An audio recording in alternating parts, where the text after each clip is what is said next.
So, I've just spent some time looking at the Troxus Trax LT 2026, and I want to give you a quick, honest first impression, like I would if a friend asked me if it's actually worth buying. Right off the bat, this bike is clearly aimed at commuters who want comfort more than aggressive performance.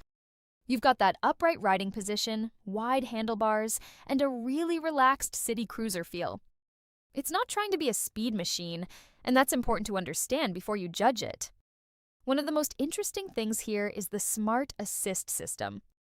You can actually switch between torque and cadence modes, which basically lets you choose between a more natural pedal feel or an easier, more relaxed cruise. That flexibility is rare at this price point.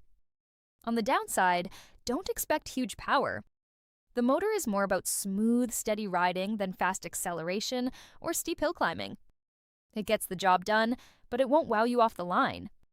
Battery range is decent for commuting, and the overall build feels solid with practical extras like lights and a rear rack. So, is it worth your money? If you want comfort, control, and a smart commuter setup, yes. If you want speed and raw power, probably not.